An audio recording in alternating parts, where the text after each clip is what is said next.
Shine with Kendell Lenice. Real talk for real people. Let's shine together. Allow me to introduce myself. Thank you for shining with me first and foremost every week on Shine with Kendell Lenice. I am a certified transformational life coach, speaker, author, as well as a certified financial coach. Each week I hope to elevate you, educate you, and entertain you with our various guests and various topics here on Shine with Kendell Lenice. Thank you so much for tuning in. Don't forget to tell a friend. And now on to this week's show. Hey everybody, it's Kendell Lenice. Welcome to Shine with me, Kendell Lenice. I'm so glad that you joined me this week as you do every week. To all my loyal listeners, thank you so much for coming back time and time again. If this is your first time listening to this podcast, I like to call it a life podcast. It's all about education, elevation, and entertainment. So thank you so much. I don't know how you discovered this podcast, but I'm so glad you did. If this is your first time tuning in, go back and listen to all the previous episodes. I believe this is episode 131. Yes, I have been doing this for this long. It's so important for me to speak to you all. Not only do I have this podcast, but I also have a YouTube channel. So go check me out there at Kendell Lenice. I'm doing an interview series called Kendell Lenice Live, as well as my talk show, The Safety Net with Kendell Lenice. I have been doing that virtual also because people seem to forget, but we still are battling a health pandemic, COVID-19. So I still want you guys to be safe. Wear your mask, wear your gloves, still practice social distancing. Now, before I even get started on today's show, which I'm going to talk about adults still dealing with childhood trauma. We have adults walking around staring at childhood bodies, and not the physicality, but the mental state and some of the pain and trauma that kids go through when they take it over to adulthood. But I wanted to talk about George Floyd, his murder. Everybody by now, hopefully you know about that, in Minneapolis, by the knee of a police officer who was supposed to, quote unquote, protect and serve. About that. But anyway, so I did a peaceful protest this past weekend, and it was great. It was peaceful. And I'm glad to start seeing that across this globe, not even in the United States alone, but across this globe, people are silently protesting. Black Lives Matter signs all over the place. The mayor in D.C. approved to have it right leading up to the White House, Black Lives Matter on the street, and then changing the street name to Black Lives Matter Place. And now people all across the country, I've seen some in Albany, New York, North Carolina, people are painting Black Lives Matter on the street. So it's so just amazing to see, and all races and cultures are joining Black folks in this mission for awareness of Black lives, because we're here, we built this country, but so many people want to negate who we are and the things that we contributed to this country and just our lives in general. And say her name, hashtag say her name. I woke up the other day thinking about Breonna Taylor. You guys know Breonna Taylor. Hopefully you know. She was sound asleep after getting off work at her essential employee on the front lines, only to go to sleep and be shot 8 times while she was sleeping in her own apartment by cops saying they had the wrong place. So you come in shooting 8 times while somebody is asleep. Like, I'm not a police officer, but I don't believe that is the protocol. So just imagine that. It used to be, don't get caught driving while black. Now it's don't get caught sleeping while black. Don't get caught wearing a hoodie while black. Don't get caught being in your house eating ice cream while black. Don't get caught eating Skittles while black, or wearing a hoodie while black, or walking down the street while black, or shopping while black, or walking your dog while black, or barbecuing while black, having a cookout while black, selling lemonade at a lemonade stand while black, and now breathing while black. They don't even want to see us do that. So when I think about all of that, that builds up your anxiety. People have been in mental anguish, stressed out, high levels of depression and anxiety and other emotional and mental disorders, behind watching the news 1,000 times, social media, no matter whether you're on Twitter, Instagram, Facebook, TikTok, wherever. You cannot escape what's happening in this world. So many people that were complicit and turned a blind eye once before, they can't do it now. And so many people are like, now I see.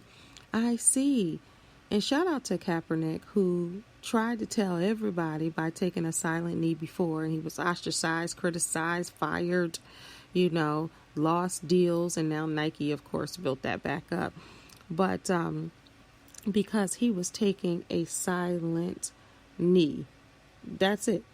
He wasn't causing any commotion, and now places are being burnt down, and only to find out that in Minneapolis they thought that black folks burnt down the precincts, only to discover this week that it was white folks who did it. And that had been happening all across the country, where white people were placing bricks, so they thought black people would, brick out or burst windows of buildings and all of that. So it was almost like a setup, so they didn't know if they were there to help or there to blame, so the first, couple of days, that's what was happening. And then the looting and the destruction of the buildings and properties kind of wilted away. And then people, because that was just the anger talking mad. You don't know what to do. People were frustrated, confused, sad, mad, angry, all the emotions. And then once that settled down, people were really fighting for justice and defunding the police and, bringing awareness to a lot of important matters at hand. Most importantly, black lives. I've seen white folks get fired, lose followers on social media, or Asians or other ethnic groups because they were supporting black lives. And black folks support everybody. We just want to be cared for too. We want to know that you see us, and you can't just kill us without, you just can't just kill us, point blank, period. So that's a lot. That's heavy for a lot of folks to deal with now, and just trying to live everyday life. And then it happened within the pandemic and the quarantine and COVID-19. And, some folks, this mattered more than even folks' health, because some people out there with masks. A lot of people had masks. I know when I went to protest, I had my mask on, and it wasn't as large. It was like 100 and something people, but it wasn't like those thousands and thousands of people where they were jammed in with each other. We were still able to social distance within our protest, and we protested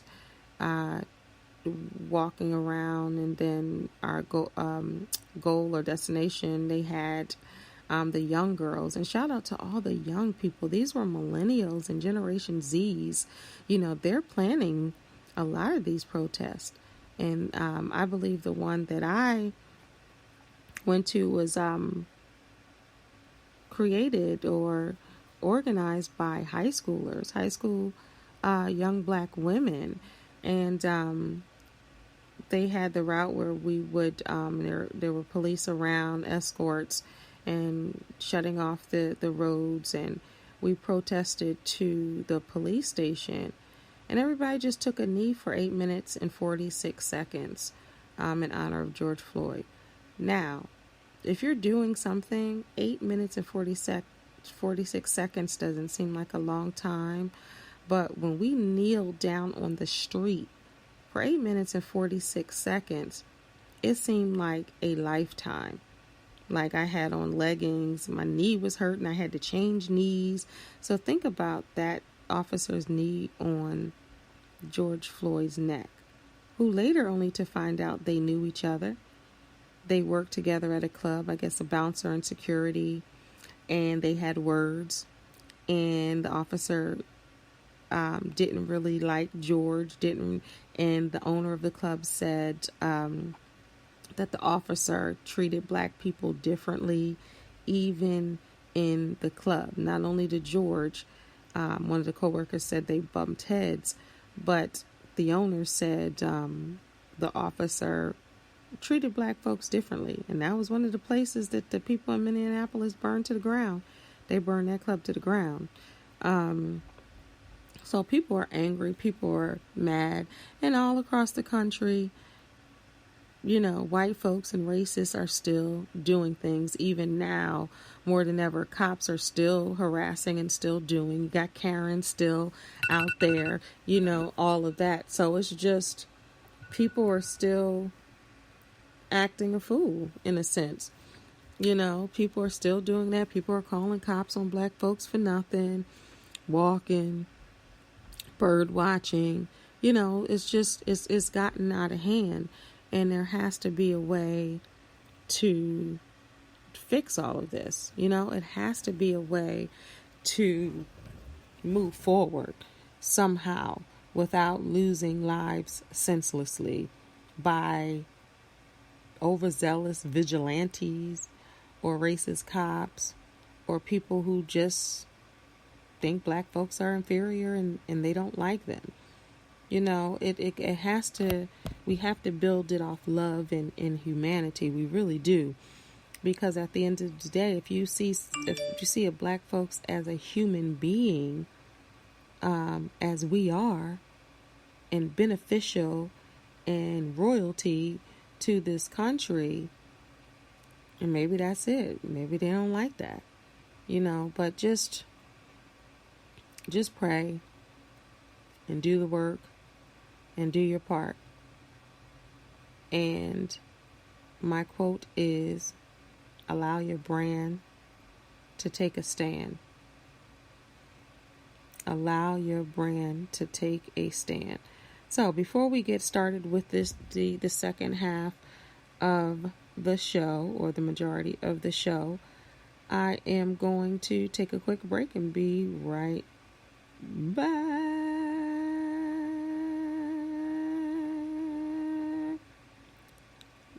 Be right back.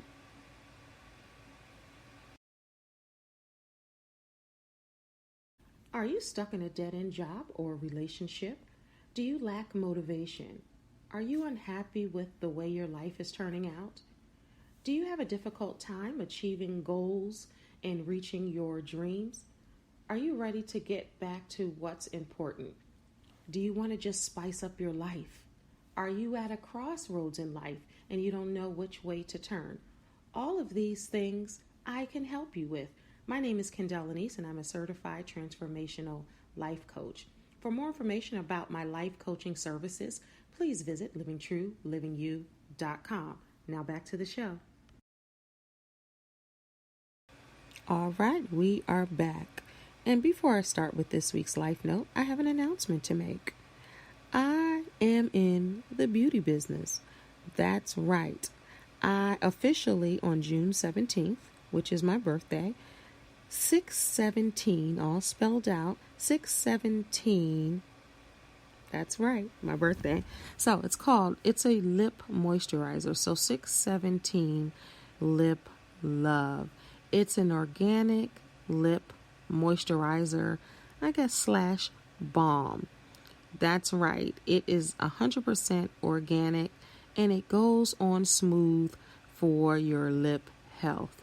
I want everybody to support this Black-owned business and buy my lip balm. You can find it on LeniceBoutique.com. Also, you can go to the Instagram page and get it from there. It will be available 6/17/2020. So the Instagram is 617 Organic Lips, spelled out SIXSEVENTEEN Organic Lips. So follow me on Instagram right there, and you can be a part of the first wave of support. And now that everybody is wearing your mask, so if you have your mask on or off, you need your lips protected and moisturized. And let me tell you, it's eucalyptus mint, and it smells so good, and it goes on smoothly, and it's just so soft, and it's just amazing. It makes your lips feel amazing. And I'm not just saying that because it is my lip balm. I'm saying that because it's facts. And this lip balm is for men and women. So go on and get you some. It's only $5, $2 shipping and handling. You can cash at me at $K Lenice, Lenice, or you can go to LeniceBoutique.com to order yours today. Also, PayPal options are available. You can hit me up at Kendell Lenice at gmail.com or follow me on social media and you can get your lip balm. Please support Black businesses. Thank you. All right, so it's time for this week's Life Note. All right, it's time for this week's Life Note. Okay, so the Life Note is a quote that carries us throughout the show and hopefully throughout the week in your life. This week's Life Note is: you can spend a lifetime trying to forget a few minutes of your childhood. You can spend a lifetime trying to forget a few minutes of your childhood. That is this week's Life Note as we talk about adults in their childhood bodies. So when I say the childhood bodies, I mean that people are looking grown and seeming grown only to struggle, whether it's in public or in private, with the things that have happened to them in their childhood.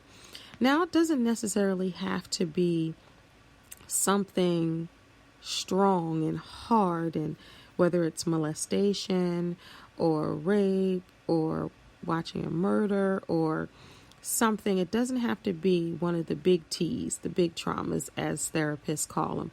It could be some of the little T's, like not having a mother or father in the home, being the only child, dealing with bullying. I mean, there are a number of things that you can hold on. Name calling, complexions, shapes, heights, whatever you went through as a child that made you feel inferior, made you feel lost, made you feel hopeless, made you feel, forgotten, whatever it is that you dealt with, you can still have those issues suppressed and you don't even know it, and your development is arrested because you are dealing with childhood trauma as an adult.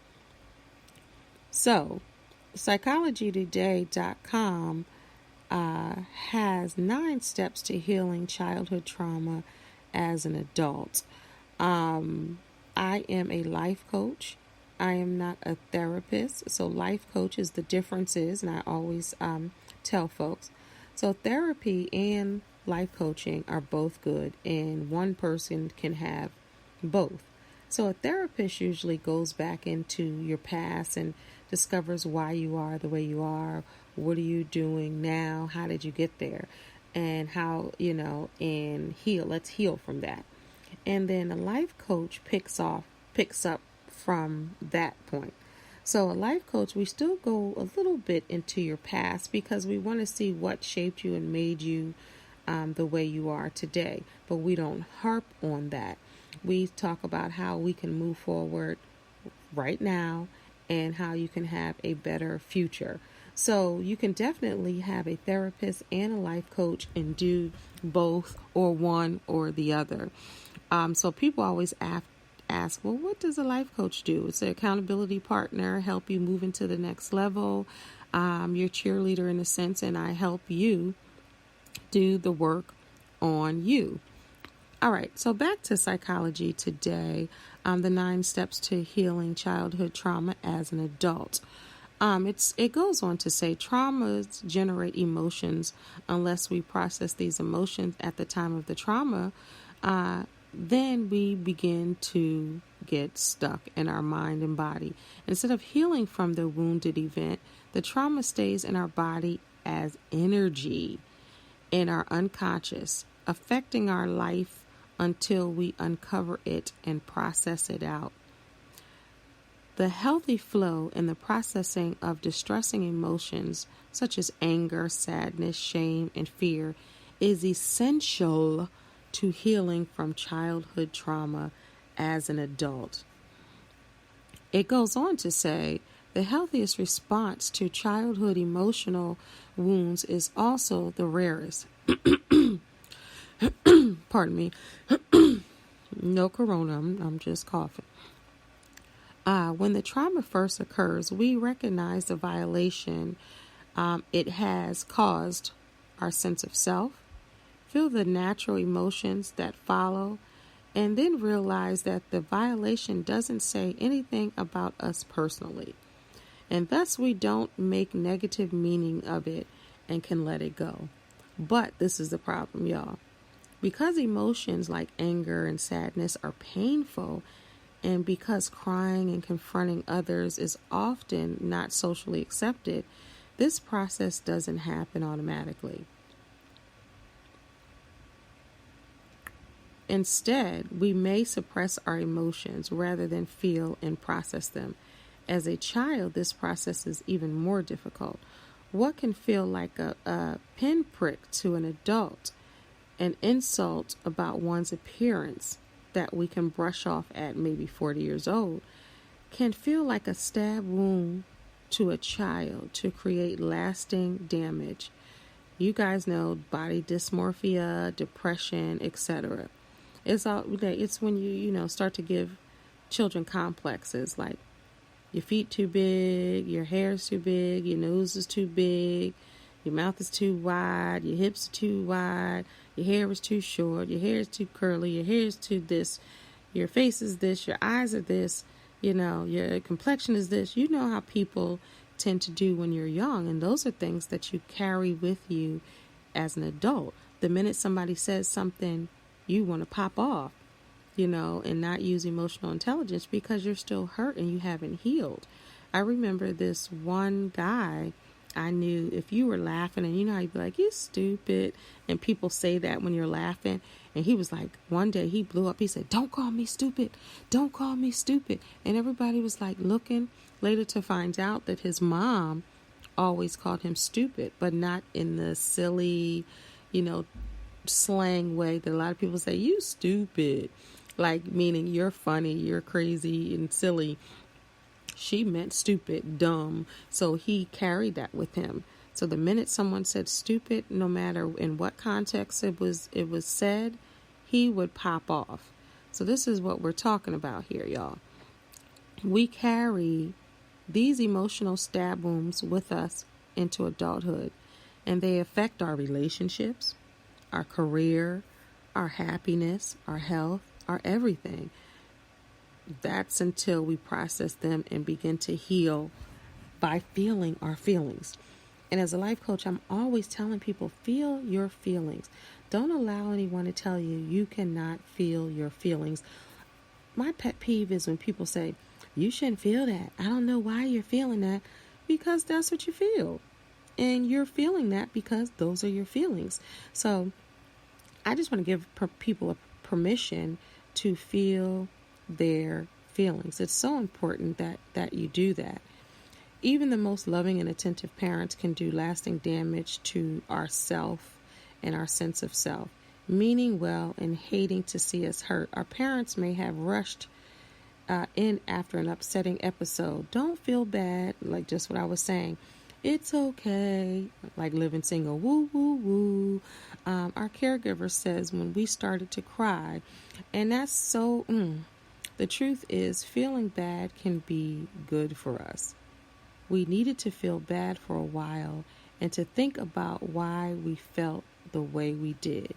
It's all about sitting in those emotions for a minute, and sometimes you have to do that in order to figure out what's wrong, in order to grow and heal from that.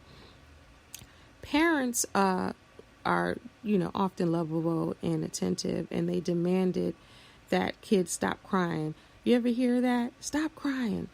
You stop crying. I'm going to give you something to cry about. Don't cry. You've heard people say that. Maybe you haven't. A lot of black households, I've heard that or witnessed that. I'm going to give you something to cry about. Even comedians talk about that. But either way, they weren't given permission for kids to express whatever those emotions are. Or for men, men always hear, you a man, don't cry. Men aren't supposed to cry. Suck it in, man up. But they act like men aren't people too. Men are people. So when we don't learn how to feel our emotions, we may start to interpret all the emotions as terrifying. If you didn't learn that emotions are temporary and fleeting, that they have a predictable beginning, middle, and end, and that, you will survive.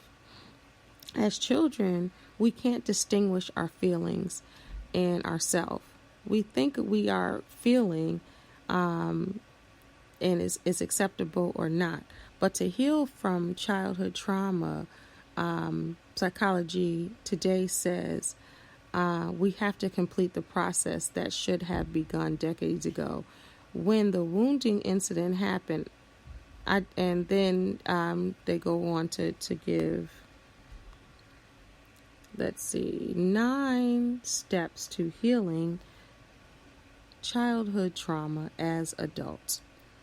So, number 1, grounded. So, psychologytoday.com says for this process to work, you must be in your body and in the now. To begin, find a quiet place where you won't be disturbed. Sit comfortably with your eyes closed and take several deep breaths. Bringing your awareness into your body. It almost sounds like meditation, and I'm a meditation practitioner, but it almost sounds like meditation. Squeeze and release your muscles and feel the heaviness in your arms. Let yourself feel connected to the ground under you. Imagine a stream of energy going from your tailbone all the way down into the center of the earth. Once you feel that, you are centered in your body. Now to step 2. Recall it. Think of a situation that you've been upset about recently. Find something that provoked a mild to strong emotional reaction, or that would have if you didn't feel emotionally numb. Review what happened in as much detail as possible and imagine yourself back in the time and place. Experience it all again with your senses. When your emotions begin to rise, it says go to step 3. So step 3 is sense it. Continue breathing deeply and spend a moment in quiet relaxation. Then mentally scan your body for the sensations. I call this process, they say, percolating, because of the way your emotions will stir and bubble inside of you.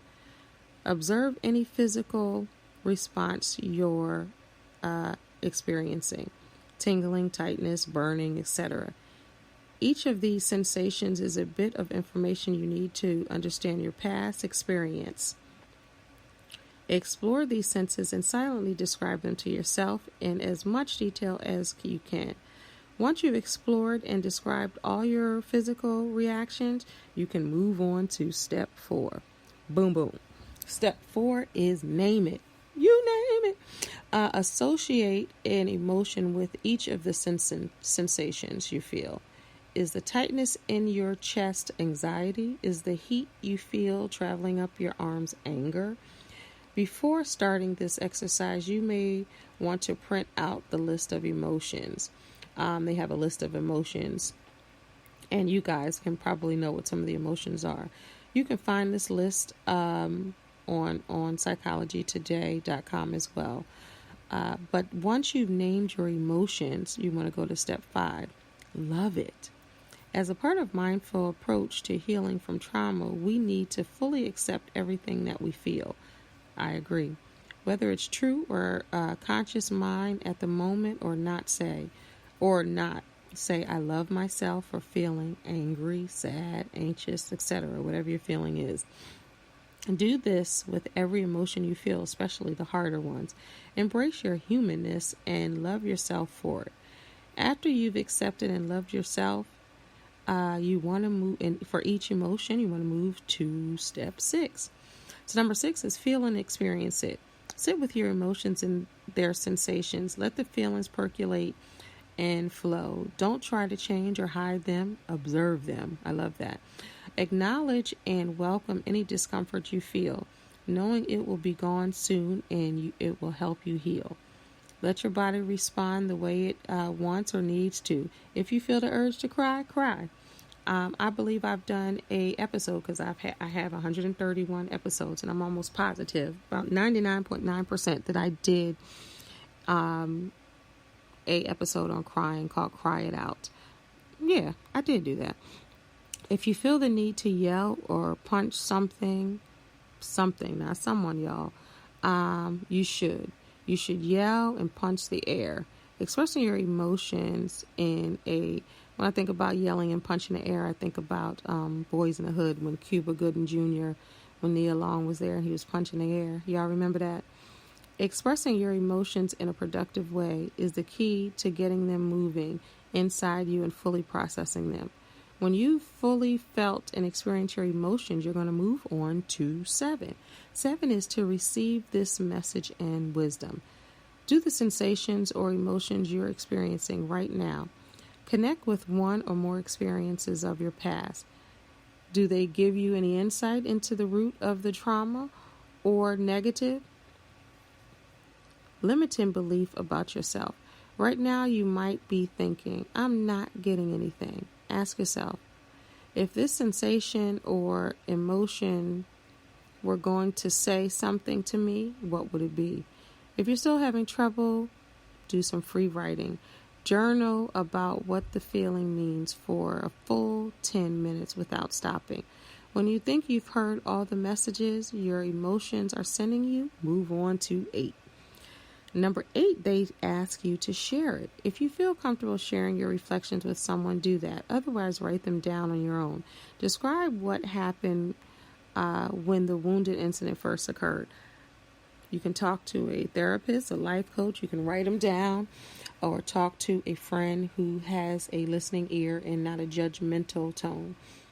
That's coming from me. Talking or writing about your experiences and emotions is an important step in the healing. Writing letters but not sending them to those who have hurt you can be very effective. Once you've shared your reflections, number 9 and the final step is let it go. Visualize the energy and trauma that took up inside your body, leaving your body, or perform a ritual of release like safety, burning a letter. You've written to a person who hurt you, or casting off the trauma in the form of the object in the sea, like putting it in a bottle, balloon, letting it go. During this period of repentance, just allow yourself, however you want to do it, and this is me talking, allow yourself to just feel and heal. Allow yourself to just experience whatever you felt. And if you're 32, well, let's start 22, 32, 42, 52, whatever ages in between, you can still heal from your trauma. But first you have to identify it and you have to acknowledge your trauma, y'all. It's so important that you do that. My quote is, it's never too late to remix your life. And even with your trauma and the things that you're going through, you can remix it. And I like to say to own that. Own it and use it as your power. Use it as your superpower, the things that you've been through. But if you keep hiding from it, y'all, you're not going to be able to heal. You're not going to be able to grow. So you can't hide from your past. You have to, as painful sometimes as it is, or as hurtful or as sad as it is, you really have to address it in order to let it go. Because all of that holds energy in your body. And if you want to be free, you got to be free all the way. And let all of that go and start to heal yourself so you can really have a better and brighter future and a brighter now. And you can start now. So you might have to address some folks. You might have to write some letters. You might have to talk to yourself. You might have to talk yourself off a ledge. You might have to breathe. You might have to cry. You might have to shout. You might have to scream. You might have to meditate. You might have to just have some alone time, self-dates, all of that, just to figure out how you're going to get the energy out of your body and then release it. Because you want to be a full-grown man or a full-grown woman, but you can't do that when you're still holding childhood trauma. So release that trauma and get your life back. If this is your first time that you really want to live, then I suggest you live. Start healing from today, y'all. Thank you so much for tuning in to this episode of Shine with Kendell Lenice. For more information about me, once again, you can visit livingtruelivingyou.com or ladymotivator.com. Also, visit me on all social media platforms. I'm on Twitter at K Lenice. I'm on Instagram at k.lenice, Lenice. I'm on Facebook, Kendell Lenice. I am on TikTok, y'all. Follow me there at Kendell Lenice. And my YouTube channel, Kendell Lenice, I have 2 interview series on there, talk shows. I have The Safety Net with Kendell Lenice, and I also have Kendell Lenice Live. So I have so much going on, but I thank you all for tuning into this episode of Shine. Don't forget to tell your friends and family about Shine, and also subscribe to this podcast and send me a comment. Thank you so much for tuning in. Remember, you're a star, so don't allow anyone to dim your shine. God bless. Shine with Kendell Lenice. Real talk for real people. Let's shine together. Shine with Kendell Lenice. Real talk for real people. Let's shine together.